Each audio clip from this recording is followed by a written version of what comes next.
Halo sahabat, Assalamualaikum. Semoga sehat selalu dan senantiasa berbahagia. Terima kasih udah subscribe dan menyimak video-video SLMT TV. Semoga Tuhan Yang Maha Esa selalu memberikan rezeki yang berkah dan berlimpah ruah untuk sahabat semua. Nah, kali ini SLMT TV akan membawakan alur cerita film yang berjudul Dufada Jaganada. Bagaimana keseruan filmnya? Gak perlu banyak basa-basi, ini dia alur ceritanya.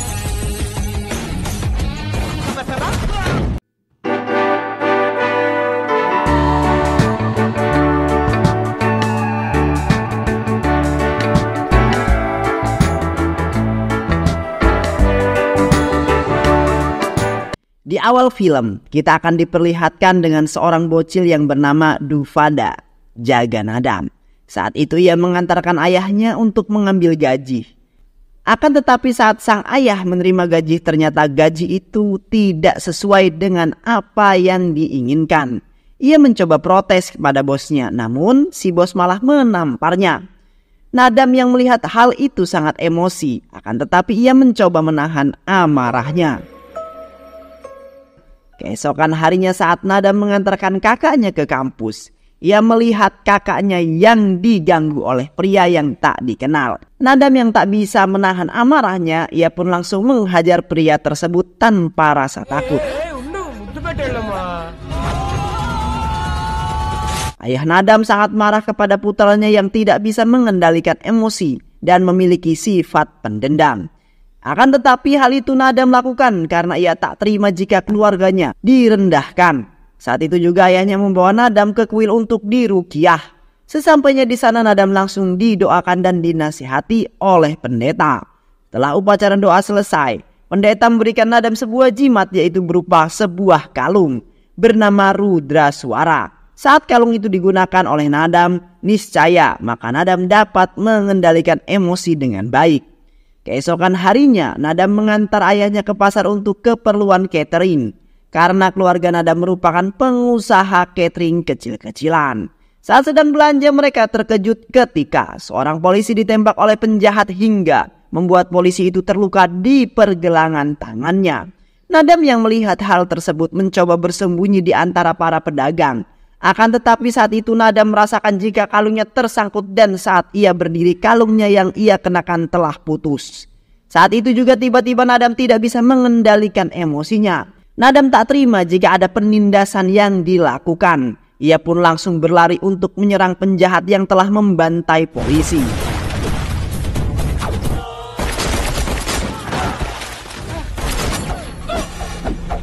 Inspektur polisi yang bernama Purusotam melihat hal itu sangat kaget. Ia tak menyangka jika seorang bocil sangat berani untuk bisa menyerang penjahat yang selama ini ditakuti di wilayah itu. Setelah kejadian itu, inspektur membawa Nadam ke kantornya untuk menginterogasi dan menanyakan identitas Nadam yang sebenarnya. Saat Purusotam sedang menginterogasi Nadam, tiba-tiba seorang petugas membawa seorang pelaku pelecehan. Nadam yang mendengar hal itu tanpa ragu, ia langsung mengambil senjata yang tergeletak di meja inspektur. Ia menembak pelaku itu dengan cepat hingga tewas. Nadam menjelaskan kepada inspektur jika dirinya tidak bisa mengendalikan emosinya ketika ia sedang menghadapi masalah dan kejahatan di sekitarnya. Mendengar hal itu membuat Purus sangat kaget melihat ada potensi yang baik di dalam diri Nadam. Inspektur Puru mengatakan bahwa pihak kepolisian ingin mengajaknya bekerja sama untuk memberantas kejahatan dan memusnahkan ketidakadilan. Tanpa pikir panjang, Nadam menyetujuinya dan kini Nadam resmi menjadi polisi bayangan dan ia diberi julukan DJ. Beberapa tahun telah berlalu, kini DJ tumbuh menjadi seorang pemuda yang tampan dan gagah. Selama menjadi polisi bayangan, DJ ia selalu mampu menyelesaikan misinya dengan baik dan benar-benar bisa diandalkan oleh kepolisian. DJ selalu berhasil menyelesaikan misi dan menghabisi semua penjahat sesuai dengan target yang telah ditentukan. Purus selalu menghubungi Nadam ketika kepolisian membutuhkan bantuannya. Dan lagi-lagi Nadam selalu berhasil menyelesaikan misinya. Hingga masyarakat pun menjadi bertanya-tanya siapa yang sanggup menghabisi semua musuh polisi yang selama ini adalah musuh-musuh besar pihak kepolisian. Dalam misinya kali ini, DJ mendapatkan tugas untuk bisa menghancurkan seorang bandar obat bius bernama Tilo Marcan. Ia merupakan bandar obat bius ilegal yang pemasarannya sudah sampai ke luar negeri. Tilo selalu menyelundupkan obat bius itu menggunakan kontainer. Target-targetnya adalah anak-anak sekolah yang menginjak usia remaja. DJ yang mendengar hal itu, ia pun segera menyusun rencana untuk bisa menyingkirkan Tilo. DJ menyamar menjadi pembeli obat bius dalam jumlah yang banyak. Mendengar hal itu membuat Tilo sangat senang. Dia tidak menyia-nyiakan kesempatan ini, namun anak buah Tilo malah mengejek DJ. Hal itu membuat DJ sangat marah. Tanpa banyak basa-basi, DJ pun langsung menghajar semua anak buah Tilo dan DJ pun berhasil membunuh Tilo. Body language universal.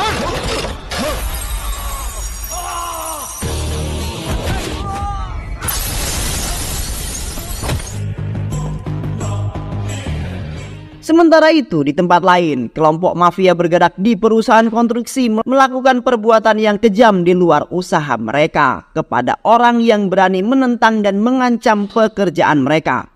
Di sisi lain, saat DJ sedang berada di sebuah pesta, ia melihat seorang wanita cantik yang bernama Puja. Terlihat DJ sangat menyukai Puja. Saat itu DJ mencoba caper kepada Puja dan menggodanya. Namun, hal itu tak terduga. Justru Puja langsung menggoda DJ dan mengatakan kalau ia menyukai DJ. Yang ia kenal sebagai Sastri bukanlah DJ. Mendengar hal itu, Sastri alias DJ dibuat salting oleh Puja. Dan membuat DJ sangat bahagia. Karena dia juga menyukai Puja, lalu Sastri memberikan sebuah gelang spesial untuk Puja sebagai tanda cintanya. Kejadian tersebut disaksikan oleh semua tamu yang hadir. Malam itu Sastri sangat bahagia karena cinta tidak bertepuk sebelah tangan. Keesokan harinya setelah pesta selesai, DJ memutuskan untuk menemui Puja. Saat Puja sedang bersama teman-temannya, Sastri alias DJ langsung menghampiri Puja dan mengatakan bahwa dirinya siap menjadi suaminya. Puja yang mendengar hal itu seketika tertawa, juga temannya menertawakan Sastri. Mereka berkata bahwa jika semalam Puja hanya berbohong dan sengaja mempermainkannya. Bahkan ia juga mengatakan bahwa Sastri bukanlah selera Puja, karena Sastri hanyalah tukang catering miskin. Bahkan status sosial keluarga pun sangat berbeda. Puja menegaskan jika saat ini dirinya sudah memiliki seorang gebetan, dan gebetannya saat ini merupakan seorang miliarder kaya raya, bukan tukang catering seperti Sastri. Mendengar hal itu seketika membuat DJ terdiam dan berkata kalau suatu hari nanti Puja akan datang kembali dan memohon padanya. Saat itu DJ memutuskan untuk pulang ke rumah. Akan tetapi sampai di rumah di sana, DJ merasa terkejut ketika ia melihat kakeknya telah meninggal dunia. Beberapa keluarganya menyebutkan kalau kakeknya telah bunuh diri. Hal itu sangat membuat hatinya hancur.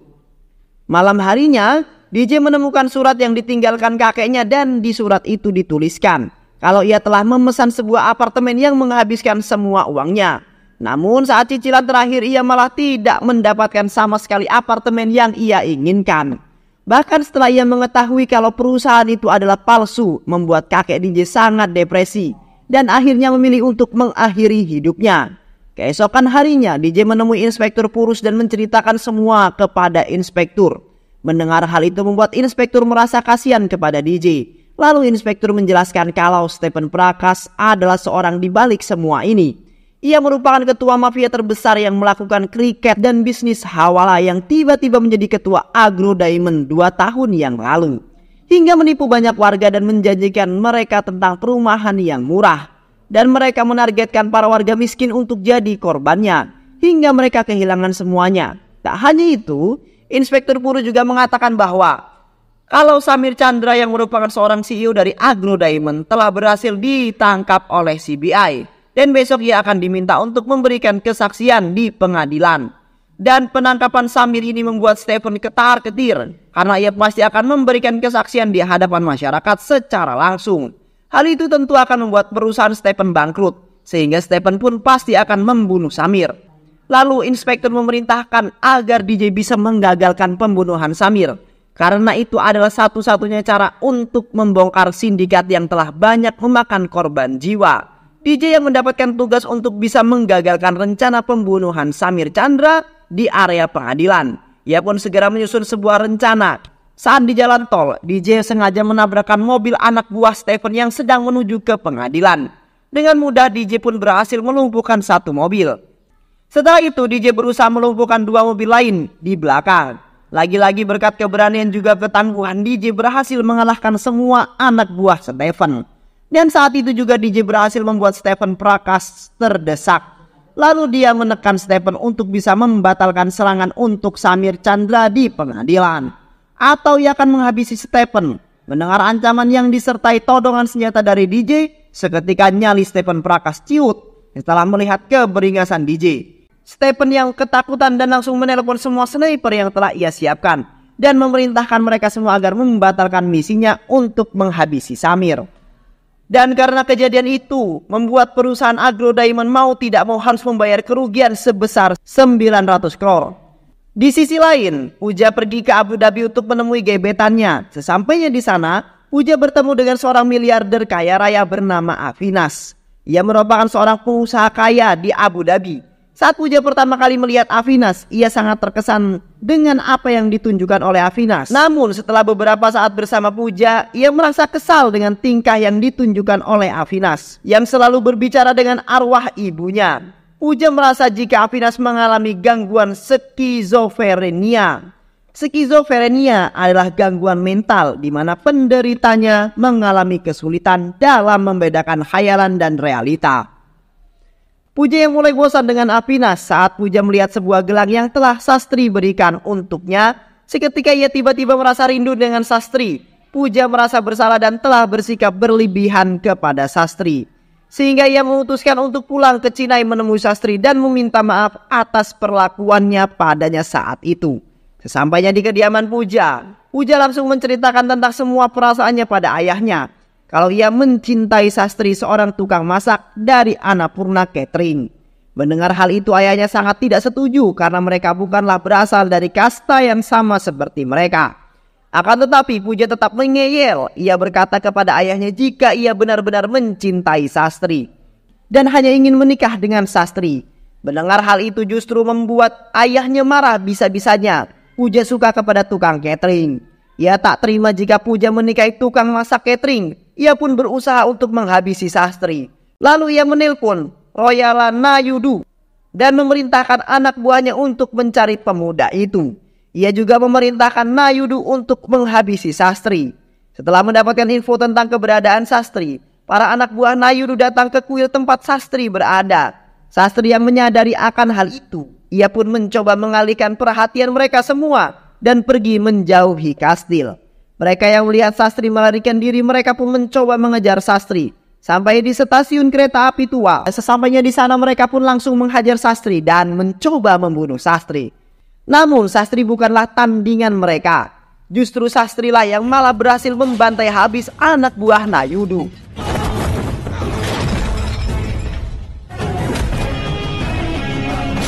Hingga membuat mereka babak belur. Saat itu Stephen yang berada di tempat kejadian, ia merasa terkejut ketika melihat Sastri. Dan pada akhirnya Stephen pun berhasil mengetahui jika Sastri adalah DJ yang pernah berhadapan dengannya. Stephen mencoba untuk pergi melarikan diri, akan tetapi hal itu sangat tidak mungkin karena DJ mengepungnya. Tak ada yang bisa lari dari DJ. Pada akhirnya DJ pun berhasil membuat Stephen babak belur. Tak lama Nayudu menelpon dan diterima oleh DJ. Dalam teleponnya, DJ mengatakan untuk Nayudu dirinya mau mengembalikan semua uang yang dikumpulkan dari hasil menipu masyarakat. Jika tidak menyerahkan dirinya ke polisi, maka ia akan menghabisinya juga. DJ berjanji akan menemukan Nayudu dan mengambil sendiri uang hasil Nayudu yang menipu warga. Lalu DJ membawa Stephen ke sebuah tempat yang aman untuk diinterogasi Inspektur Purus. Keesokan harinya, Sastri dikejutkan dengan kedatangan Pooja yang mengatakan kalau ia benar-benar mencintai Sastri dan ingin menikah dengannya. Mengetahui hal itu, DJ tertawa dan mengatakan kalau apa yang pernah ia katakan benar-benar terjadi. Lalu Pooja pun mengirim foto dirinya yang sedang bersama Sastri pada ayahnya. Hal itu Pooja lakukan untuk meyakinkan ayahnya jika dirinya benar-benar mencintai Sastri dan berniat menikah dengan Sastri. Foto tersebut pun diperlihatkan kepada Nayudu yang saat itu bersama dirinya. Ia melihat pria yang dalam foto tersebut adalah orang yang sama, yang pernah menggagalkan rencananya untuk menghabisi Samir Chandra.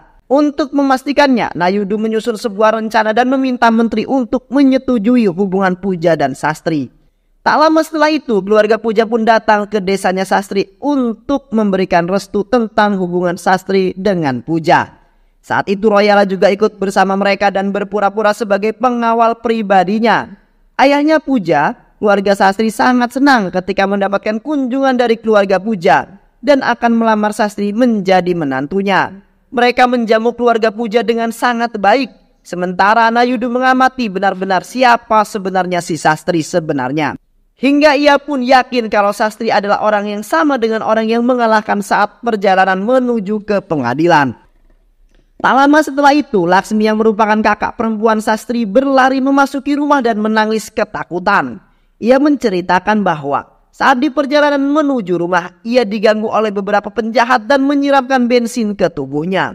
Mereka berkata dan bertanya di mana keberadaan Stephen Prakas. Mendengar nama itu, Sastri terkejut dan mulai menyadari jika posisinya sebagai DJ telah tercium musuh dan mulai membahayakan keluarganya.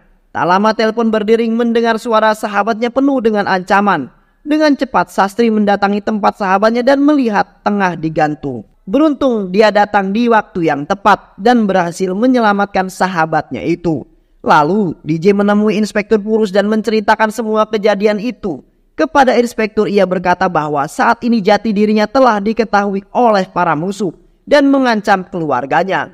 Namun Sastri tidak menyerah begitu saja, karena ia akan tetap membantu polisi untuk menegakkan keadilan.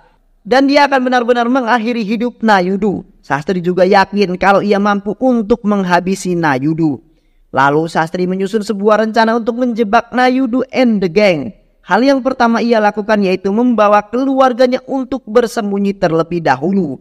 Sebelum ia melakukan penyerangan, Sastri membawa keluarganya meninggalkan kota dan menuju Delhi untuk mengadakan upacara keagamaan di sana. Sastri mengantar mereka terlebih dahulu ke stasiun kereta api untuk memastikan mereka aman telah berada di kereta api. Setelah keluarganya berangkat, ia pun kembali ke rumahnya sendiri untuk menunggu musuhnya datang. Tak lama orang-orang Nayudu datang dan menerobos masuk ke rumah Sastri. Saat itu Sastri memainkan perannya dan mengatakan kalau dirinya bukanlah DJ, melainkan Sastri si anak desa. Akan tetapi anak buah Nayudu tidak percaya. Mereka terus menghajar Sastri berulang kali. Sastri mendapatkan pukulan dari mereka, namun Sastri tetap diam dan tidak melawannya. Hingga masyarakat yang melihat merasa takut dan kasihan kepada Sastri. Kemudian anak buah Nayudu pun membawa Sastri ke sebuah gudang tua untuk dihabisi. Sesampainya di sana Sastri kembali dipukuli oleh semua anak buah Nayudu. Mereka pun berniat akan menghabisi Sastri yang tidak mengakui bahwa dirinya adalah DJ. Saat mereka akan membunuh Sastri, Sastri meminta satu permintaan terakhir sebelum mereka membunuhnya. Ia meminta anak buah Nayudu untuk melepaskan kalung rudra suara yang mengikat di lehernya. Mereka pun menurutinya, namun bersama seketika Sastri pun berubah menjadi DJ dan menghancurkan mereka satu persatu.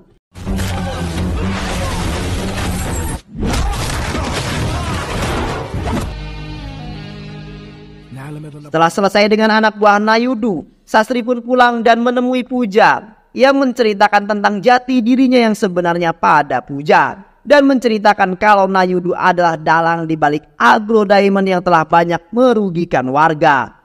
Sementara itu, Inspektur Purusotam malah diculik oleh Nayudu. DJ yang mendengar hal itu ia pun segera bergegas untuk menyelamatkan Inspektur dan di saat yang bersamaan ia pun berhasil mendapatkan uang yang disembunyikan oleh Nayudu dan membawa ke tempat di mana Inspektur Purusotam ditahan oleh Nayudu. Sesampainya di sana, Sastri langsung menunjukkan jati dirinya sebagai DJ. Tanpa basa-basi, ia pun menghajar semua anak buah Nayudu dan berhasil menghabisi Nayudu hingga tewas. Pada akhirnya, DJ pun berhasil menyelamatkan Inspektur Purusotam dan menyelamatkan uang yang selama ini telah Nayudu curi dari warga. Film diakhiri dengan memperlihatkan Stephen Prakas dikeluarkan dari tempat penyekapan dan mengatakan kepada media nama-nama korban mereka. Dan ia berjanji akan menyerahkan kembali semua hak para warga yang selama ini ia telah ambil.